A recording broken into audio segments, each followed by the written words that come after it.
ပိုင်းလေးတွေဆက်ပြီးလေ့လာမယ်ပေါ့နော်အဲ့ဒါဆိုရင်ဒါကျွန်တော်လုပ်ငန်းလိုအပ်ချက်အရ configuration လေးတွေ setup လေးတွေလုပ်ခဲ့ပြီးလို့ယူဆရပဲပေါ့အဲ့တော့ကျွန်တော်ကဟုတ်ပြီးတော့ငွေစင်းကို open နီးတင်မယ်ပေါ့နော်ငွေစင်း open နီးတင်မယ်ဆိုတော့မိမိတင်ကျင်တဲ့ထားပါတော့ဒီငွေစင်း channel တွေရှိရပေါ့နော်ဒီငွေစင်း channel တွေကနေ transition ခေါ်လိုက်မယ်နေဦးခေါ်မယ်ဒါဒီမှာရေးမယ်ပေါ့နော်ဒါကမိမိကြိုက်တဲ့ရရေးလို့ရတယ်ပြီးတော့မှထားပါတော့ကျွန်တော်ကငွေ10သိန်းတင်မယ်โอเคအဲ့ဒါပြီးတော့မှ add and close ဆိုတာလုပ်လိုက်မယ်လုပ်လိုက်လို့ရှိရင်เนาะကျွန်တော်ဒီမှာသတိထားမှာကဒီမှာ canvas ရယ် list ရယ်ဆိုတာရှိရယ်เนาะကျွန်တော်တို့ကဒီ recognize လုပ်တဲ့အချိန်မှာဒီ canvas ဆိုတဲ့နေရာမှာပဲ recognize လုပ်လို့ရမယ် list နေရာမှာရောက်နေကျွန်တော် recognize လုပ်လို့ရမှာမဟုတ်ဘူးအဲ့ဒါလေးတခုတော့သတိထားဖို့လိုလိမ့်မယ်အဲ့တော့ကျွန်တော်တို့စရင်းသွင်းလိုက်ပြီဆိုတာ ਨੇ recognize မလုပ်ရသေးဘူးပေါ့เนาะဒီသက်ဆိုင်ရာငွေစရင်းမှာ recognize ဆိုတဲ့ဟာလေးပေါ်နေလိမ့်မယ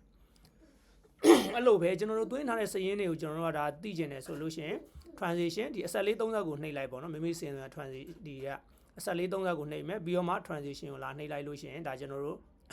သွင်းထားတဲ့စရင်းကို list အနေနဲ့တွေ့ရလိမ့်မယ်အဲ့ recognize လုပ်ချင်တယ်ဆိုရင်တော့ကျွန်တော်တို့ကဒီ canvas ဆိုတဲ့ဟာလေးကိုချိန်လိုက်မယ်ချိန်ပြီးတော့မှဒီ set account ဆိုတဲ့နေရာမှာကျွန်တော်က CAPI เนาะ capital ဆိုတာလေးနဲ့ချိန်လိုက်မယ်ဒါဆိုလို့ရှိရင်cash မှာ debit capital မှာ credit စရင်းလေးဒီလိုလေးဝင်သွားလိမ့်မယ်ဒါဆိုတာကျွန်တော် open နီးတင်လိုက်တာပေါ့နော်ဟုတ်ပြီဘန်နေပေါ့နော်ဘန်စရင်းတွေ open နီးတင်နေတယ်ဆိုလို့ရှိရင်တော့သူကတော့ transition လို့ direct တန်းမပေါ်သေးဘူးအဲ့ဒါဆိုရင်ကျွန်တော်တို့ကအဆက်လေး30ကိုနှိပ်လိုက်မယ် transition လာမယ် new ခေါ်လိုက်မယ်ပြီးတော့မှ OBENRNG open နီးဒီလေးပြတော့ဒါမိမိမှတ်သားခြင်းရကျွန်တော်မှတ်သားလို့ရမယ်ပြီးတော့မှဒီကောင်ကထားပါတော့ဒါ9သိန်းရှိရပေါ့နော်တကယ်လို့အားသားမှတ်သားခြင်းရတယ်ရှိရဆိုကျွန်တော်ဒီမှာ notes တွေဒီမှာ reference တွေပါเนาะဒီနေရာတွေမှာလည်းထပ်ပြီးတော့ကျွန်တော်မှတ်လို့ရတယ်ပေါ့ဟုတ်ပြီကျွန်တော်စင်းလေးသွင်းပြီးသွားပြီဒါကျွန်တော် recognize မလုပ်ရသေးဘူး recognize လုပ်ဖို့လိုတယ်ဆိုရင်ကျွန်တော်ဗာချိန်မလဲဆိုတော့ canvas လေးကိုချိန်လိုက်မယ် setup ကသူ့ကိုလည်း open မို့လို့ဒါ capital လေးနဲ့ကျွန်တော်ချိန်လိုက်မယ်ဒါဆိုလို့ရှိရင်ဒါကျွန်တော်စရင်းလေးသွင်းပြီးသွားပြီပေါ့နော်ဒါ opening ငွေစရင်းသွင်းသွားပြီဟုတ်ပြီတခါနဲ့ကျွန်တော်ကဒီကနေထားပါတော့ face data အတွင်းမယ် expand တွေအတွင်းမယ်ဟာလေးကိုကျွန်တော်စမ်းအဲ့တော့ကျွန်တော် main case ကနေထားပါတော့ကျွန်တော် laptop second တစ်လုံးကိုကျွန်တော်ထားပါတော့9သိန်းနဲ့ဝယ်လိုက်တယ်ပေါ့အဲ့ဒါဆိုရင်ကျွန်တော်တို့ကငွေထွက်မှာပေါ့နော်ငွေထွက်တယ်လို့ယူဆတော့တက်ဆိုင်ရမိမိထွက်ချင်တဲ့ငွေစရင်းပေါ့နော်မိမိထွက်ချင်တဲ့ငွေစရင်းကနေကျွန်တော် transition ခေါ်မယ်နေယူခေါ်မယ်အဲ့ထားပါတော့DEL DLAB DOB ထား Dell laptop ပေါ့နော်အဲ့ကျွန်တော်ဝယ်တာမလို့အနှုတ်9သိန်းနဲ့ကျွန်တော်ကနော်ဒါငွေထွက်ချင်တာမလို့ကျွန်တော်အနှုတ်နဲ့ရိုက်ပေးရနော်ငွေထွက်ချင်တာမလို့အနှုတ်နဲ့ရိုက်မယ်ပြီးတော့မှအဲ့ဒါ close နော်ဟုတ်ပြီ set account နေရာမှာတစ်ခါတည်းကျွန်တော်ကဗာနဲ့ချိန်မလဲဆိုတော့ CON computer and accessory ဆိုတာနဲ့ချိန်လိုက်မယ်ဒါဆိုရင် cash မှာ credit computer and accessory မှာ debit စရင်းဝင်သွားလိမ့်မယ်နော်ဒီလိုပုံစံထွက်လိမ့်မယ်ဟုတ်ပြီကျွန်တော်တို့ကဒါငွေထွက်တိုင်းကျွန်တော်တို့အနှုတ်နဲ့ရိုက်မှာနော်ဒါပါတော့ expand တွေထွက်ချင်တယ်ဆိုလို့ရှိရင်လည်းဒါပါတော့အသုံးစိတ်တွေသုံးချင်တယ်ဆိုလည်းယူခေါ်မယ်ဒါပါတော့ ESP ရ RCS expand အဲ့တော့ဒါပါအနှုတ်2000ပေါ့နော်နမူနာအဲ့ဒါဆိုကျွန်တော် canvas ချိန်မယ်ပြီးတော့မှ set account လုပ်မယ်ပြီးတော့မှဒီကနေဒါပါ expand ပေါ့နော်မိမိချိန်ချင်တဲ့ဒီလေဂျာနဲ့ကျွန်တော်ချိန်ပေးလိုက်ရင်အဲ့ဒါဆိုရင်သူစင်းဝင်သွားလိမ့်မယ်ဒီလိုပုံစံသွင်းရတယ်ပေါ့နော်အဲ့တော့ကျွန်တော်ကဟုတ်ပြီ Dell laptop ဆိုတော့သူဒီ faceဆိုတော့ကျွန်တော် register လုပ်ပြီးတန်ဖိုးလျှော့တဲ့ကိစ္စတွေလုပ်မယ်ပေါ့နော်အဲ့ဒါဆိုရင်ကျွန်တော်ဘယ်ရလုပ်မလဲဆိုရင် account ကြီးတွေကဒီ access ဆိုတဲ့နေရာနဲ့လာလုပ်မယ်အဲ့တော့နေယူခေါ်လိုက်မယ်ပြီးတော့မှကျွန်တော်ဒီ bay ထဲကိုသွားမယ်နေယူဒီမှာ app line လေးခေါ်လိုက်မယ်ကျွန်တော်စရင်းသွင်းထားတယ်ဒီမှာ computer and accessory ဆိုတဲ့ဟာလေးရှိတယ်9သိန်းပေါ့နော်အဲ့ဒါလေးကိုကျွန်တော် click select လုပ်လိုက်မယ်လုပ်ပြီးပြီဆိုတာနဲ့ဒီ access pack ကိုတွန်းလာမယ်ပြီးတော့မှဒီ model ဆိုတဲ့နေရာမှာကျွန်တော်တို့နော် standard အနေနဲ့သတ်မှတ်ထားတဲ့ဒီ computer and accessory ဆိုတဲ့ model ကျွန်တော်ခေါ်သုံးမယ်โอเคကျွန်တော်ဒါလေးကိုထည့်လိုက်မယ်ဒါဆိုရင်ကျွန်တော်တို့သတ်မှတ်ထားတဲ့အတိုင်းဒီ chat row ကောက်တွေတစ်ခါတည်း auto ဆင်းလာလိမ့်မယ်အဲ့တော့ not ဒီ visible value ဆိုတာ subscribe value ကိုတော့ကျွန်တော်တို့ဒါတကန်ရောင်းရင်ရမယ်တန်ဘူးပေါ့နော်ဒါပါတော့ကျွန်တော်က3သိန်းလောက်ရအောင်မယ်ပေါ့โอเคဒီလိုပုံစံလေးထားလိုက်မယ်ပြီးတော့မှကျွန်တော်တို့တခုရှိတယ်ဒီမှာ pro rata date ဆိုတာတွေသတိထားဖို့လိုတယ်ကျွန်တော်တို့ကဒါ accounting policy ကဒါဝယ်တဲ့နေ့မှာအတွေ့အချခြင်းတယ်ဆိုလို့ရှိရင်ကျွန်တော်တို့ကဒီ pro rata date ကိုဗာထားအောင်လေဒီ match လာ1ရက်နေထားရမယ်အဲ့လိုမှမထားဘူးဆိုတော့ तू ကရက်လိုက် तू ကချသွားပါတော့နော်အဲ့တော့ကျွန်တော် pro rata date ကိုဒီ match လာ1ရက်ထားမယ်ထားပြီးတော့မှ control depreciation ဆိုတာလေးကိုကျွန်တော်နှိပ်ကြည့်လိုက်မယ်နှိပ်လိုက်ရင် depreciation ဘုတ်ဆိုတာလေးကြာလာလိမ့်မယ်အဲ့မှာကျွန်တော်တို့ချခြင်းတဲ့ amount တွေမှန်လားကျွန်တော်တို့စင်းကျင်တဲ့နော်ဒီလား60မှန်လားဆိုတော့ကျွန်တော်တို့ဒါစစ်မယ်ပေါ့နော်โอเคတေချာသွားပြီဆိုလို့ရှင်တော့ကျွန်တော်ဘာလုပ်မလဲဆိုတော့ confirm ဆိုတဲ့ clock ကိုနှိပ်လိုက်တာနဲ့ system ကလာတိုင်း auto run နေလိမ့်မယ်ပေါ့နော်လာတိုင်း auto depreciation တွေချလာလိမ့်မယ်ပေါ့ဒီလိုပုံစံလေးနဲ့ကျွန်တော်ဒါ fair set တွေကိုဒါ register လုပ်မယ်တန်ဖိုးလျှော့တဲ့ကိစ္စတွေကို system နဲ့ auto လုပ်အောင်ကျွန်တော်ဒါခိုင်းလို့ရတယ်ပေါ့နော်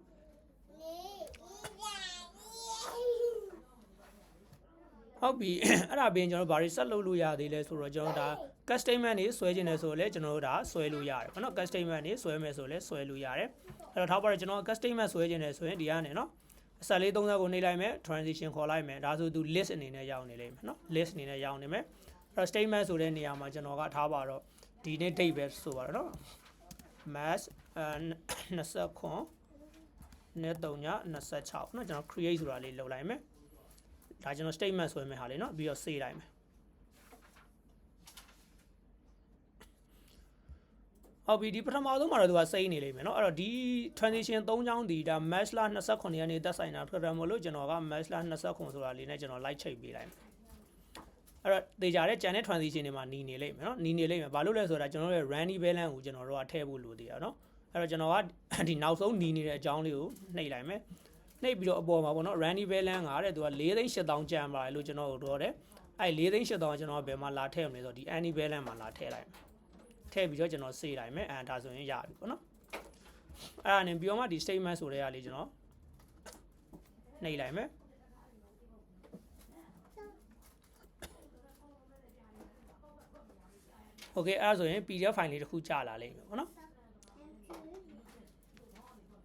်ဒီမှာတော့ဒါကတော့တရက်စာ statement ရတာကပါအချုပ်ထဲမှာဒီအောက်မှာမှကျွန်တော်သက်ဆိုင်ရာဒီ documentation attach တွေတွဲပြီးတော့ဒါကျွန်တော် audit purpose ရာကျွန်တော်တို့ဒါ data တွေ hard copy တွေကျွန်တော်တို့ဒါเนาะဒါ keep လုပ်လို့ရတယ်ပေါ့ဒီလိုပုံစံလေးရှိနေမယ်ဒါကတော့ကျွန်တော် statement ဆွဲလိုက်တာเนาะပြီးတော့မှဒီဘက်ကိုတွန်းလာလိုက်မယ်ပြီးတော့မှ dashboard ဆိုတာလေးကိုတွန်းနှိပ်လိုက်ရင်ဒီရှေ့ဆုံး transition ကိုရောက်သွားလိမ့်မယ်ဒါကတော့ဒါကျွန်တော် statement ဆွဲတဲ့ပုံစံပေါ့ဟုတ်ပြီနောက်တစ်ခုကျွန်တော်ဗာလေးလုပ်လို့ရတာတော့ဒီ main cast ကနေ KP ကိုရွှေ့မယ် contra တွေပေါ့နော်ဒါပါတက်ဆိုင်ငွေစင်းတစ်ခုနဲ့တစ်ခုကဒါရွှေ round လုပ်ချင်တယ်အဲ့ဒါဆိုရင်ကျွန်တော်တို့ကပုံမှန်ဆိုင်ကတော့ U ရှင်းတယ်တစ်ဖက်ကဝင်မယ်တစ်ဖက်ကထွက်မယ်ပေါ့နော်ဒီလိုပုံစံပဲထွက်လိုက်ဒါပါတော့ကျွန်တော် KP တွေကနေ KP တွေက9သိန်းကိုဒါပါ main cast တွေကိုရွှေ့မယ်ပေါ့အဲ့ဒါဆို KP ဘက်ကစဉ်းစားရင်သူကငွေထွက်မှာအဲ့တော့ကျွန်တော် transition ခေါ်မယ် new ခေါ်မယ်ပေါ့နော်ပြီးတော့မှ label ရေးမယ်ပေါ့ transfer to ဒါပါတော့ main cast ပေါ့နော်အဲ့မှာ partner တွေထည့်ပြီးစဉ်းစားကြရမလို့သေးဘူးเนาะကျွန်တော်တို့ငွေထွက်မှာဆိုတော့ကျွန်တော်တို့ဗာနဲ့ရိုက်မလဲဆိုတော့အနှုတ်နဲ့ရိုက်မယ်ပြီးတော့ add close ဆိုတာလေးနှိပ်လိုက်မယ်အဲ့ reconcile လောက်ခံနေကြကျွန်တော် set account နဲ့မလုပ်တော့ဘူးကျွန်တော်ဒီဘက်ကအဆက်လေး30ကိုနှိပ်လိုက်မယ်ဘာလို့မှလဲဆိုတော့ internet transfer လုပ်တာထိုးရကြောင်းမလို့ internet transfer ဆိုတာလေးကိုနှိပ်လိုက်မယ်သူကကျွန်တော်တို့ရဲ့ဒီ cash in transit ပေါ့နော်ဒီ liquidity transfer ဆိုတဲ့ channel account လေးနဲ့ auto ချိတ်ပေးသွားလိမ့်မယ်ဟုတ်ပြီဒါဆိုရင်ဘာထွက်လဲဆိုတော့ကျွန်တော်တို့ဒါဒီ KP ဘက်ကနေထွက်သွားပြီဒါပေမဲ့ cash back ကလက်မခံသေးဘူးဒီလိုအခြေအနေမှာဆိုဒီ transit account တွေမှာငွေအမောက်တွေတက်နေလိမ့်မယ်ပေါ့နော်ကျွန်တော်တို့ကဒါအဲ့ဒါတွေက balance sheet မှာစစ်ကျင်တည်တာတယ် reporting တွေက balance sheet ပေါ့နော်ဒီမှာဆိုရင် current asset ထဲမှာဒီ liquidity transfer amount 9 သိန်းတက်နေပေါ့နော်ပုံမှန်ဆိုရင်ဒီ transit account တွေ0 balance ပဲထွက်ရမှာအဲ့တော့ဒါဆိုတစ်ဖက်ကဒါငွေလက်ခံမှုကြံသေးတယ်ဆိုတဲ့အခြေအနေကိုကျွန်တော်တို့ကယူဆလို့ရတယ်အဲ့တော့ကျွန်တော်အခုဘာလုပ်မလဲဆိုတော့ main cash ကနေလက်ခံမယ်အဲ့တော့ main cash ကငွေဝင်ပေါ့နော် transition သူလည်း new ခေါ်မယ်receive from ဒါပါတော့ KB ကနေရပါတော့အဲ့တော့9သိန်းရတယ်ပြီးတော့ add close ဆိုတာလေးနှိပ်လိုက်မယ်အဲ့တော့နှိပ်လိုက်ပြီဆိုတာနဲ့သူ့ကြတော့ဘာထွက်လဲဆိုတော့ဒီမှာကျွန်တော်တို့ကဒါ system ကနေဒါ reconcile လုပ်ဖို့ပေါ်နေလိမ့်မယ်ပေါ့နော်တချို့ဒီလို reconcile လုပ်ဖို့မပေါ်လို့ suggestion မရှိလို့ရှိရင်လည်းကျွန်တော်ဒီ reconcile ဆိုတဲ့ဟာလေးကိုကျွန်တော်နှိပ်လိုက်မယ်ဒါတော့ version ပေါ်တော့မူတည်လိမ့်မယ်ပေါ့နော်ဟုတ်ပြီဒီပေါ်မှာမူတည်ပြီးတော့ကျွန်တော်တို့ကဒါလေးကို select မှတ်လိုက်မယ်မှတ်လိုက်ရင်အဲ့ဒါဆိုရင် liquidity transfer ကြည်သွားလိမ့်မယ်နော် liquidity transfer 0 balance ထွက်သွားလိမ့်မယ်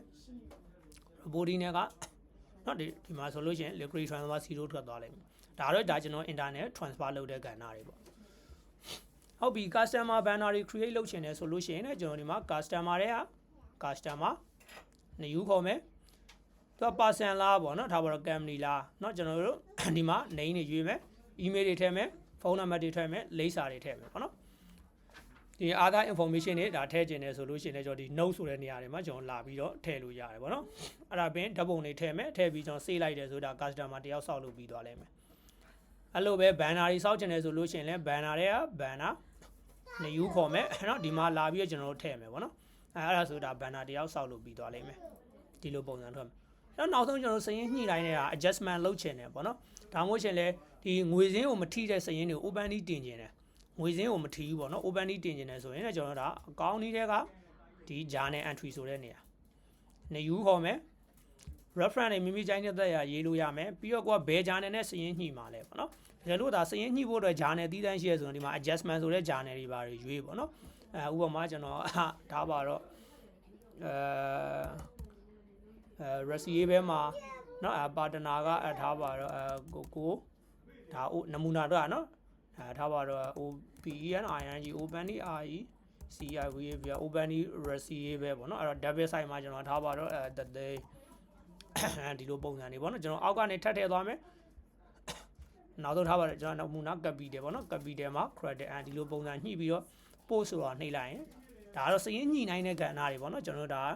ဒီ error တွေညှိလို့ရှိရင်ဒီကနေလာညှိလို့ရတယ်ငွေစင်းကိုမထိတဲ့ open လေးဆိုကျွန်တော်ဒီကနေလာပြီးတင်ပေးရမယ်ပေါ့နော်ဒီလိုပုံစံထွက်လိုက်အဲ့တော့ကျွန်တော်ကတော့ loss မစေးတော့ဘူး dress ဆိုတာလေးထားလိုက်မယ်ပေါ့နော်ဒီလိုပုံစံထွက်လိုက်မယ်